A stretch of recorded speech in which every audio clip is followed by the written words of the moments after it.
నమస్తే. Welcome to 121 news. నేను గౌతమి. కరీంనగర్ నడిబొడ్డున సినిమా రేంజ్ క్రైమ్.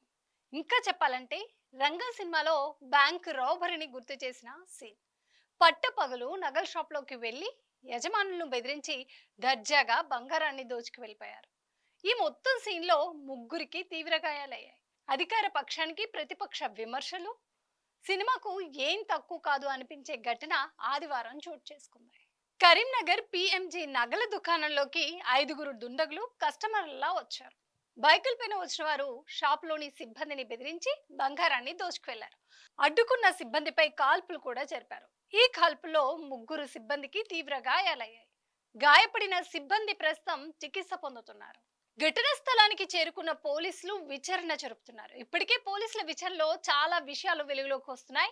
చుట్టుపక్కల సీసీ కెమెరాలు పరిశీలించిన పోలీసులకు ఇంట్రెస్టింగ్ విషయాలు తెలుస్తున్నాయి.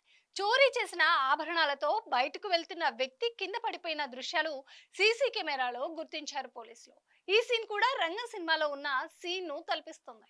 షాప్ సిబ్బందిని నిందితులు బెదిరిస్తున్న విజువల్స్ కూడా సీసీ ఫుటేజ్ లో రికార్డ్ అయ్యాయి. జ్యువెలరీ షాప్ సమీపంలోని డ్రైనేజ్ లో కత్తెర, తుపాకీ, వ్యాక్సిన్లను పోలీసులు గుర్తించారు.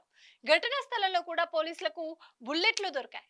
సీసీ ఫుటేజ్ ను పరిశీలించిన పోలీసులు అక్కడ కనిపించిన దృశ్యాలను బట్టి బృందాలుగా విడిపోయి నిందితుల కోసం గాలిస్తున్నారు. నిందితుల కాల్పుల్లో గాయపడి చికిత్స పొందుతున్న కమల్ అనే వ్యక్తి చెప్పిన విషయాలు ఇప్పుడు సంచలనంగా మారాయి. నిందితులు కస్టమర్ లాగా వచ్చారని కమల్ చెప్పాడు. మొదట ఓ వ్యక్తి చైన్ కావాలని అడిగాడని, కానీ అతని ప్రవర్తన కొంచెం అనుమానంగా అనిపించిందని అతను తెలిపాడు. అయితే ఇంతలోనే మిగిలిన నలుగురు నిందితులు కూడా వచ్చి గన్స్ తీసి బెదిరించారని చెప్పాడు. తమను మోకాలపై కూర్చోబెట్టి చేతులు కట్టేసి పాయింట్ బ్లాక్ లో గన్ను పెట్టి బెదిరించాడని కమల్ తెలిపారు.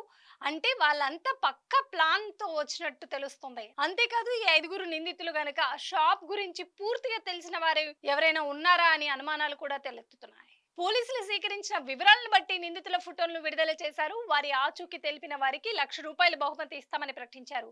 ఇక ఈ అంశం రాజకీయంగానూ వివాదాస్పదమవుతుంది. తెలంగాణలో ప్రజలకు రక్షణ లేకుండా పోయిందని బీఆర్ఎస్ నేత పాడి కౌశిక్ రెడ్డి విమర్శించారు. కరీంనగర్ లో ఇంత పెద్ద క్రైమ్ జరిగితే పోలీసులు ఏం చేస్తున్నారని ప్రశ్నించారు. ఇన్ని గంటలైన నిందితులు పట్టుకోలేదంటే పోలీసులు అసలు పని చేస్తున్నారా అని మండిపడ్డారు కౌశిక్ రెడ్డి. రాష్ట్ర హోంమంత్రిగా ఉన్న సీఎం రేవంత్ రెడ్డి, కేంద్ర హోం సహాయక మంత్రిగా ఉన్న బండి సంజయ్ వారి పదవులను రాజీనామా చేయాలని బీఆర్ఎస్ డిమాండ్ చేస్తుంది.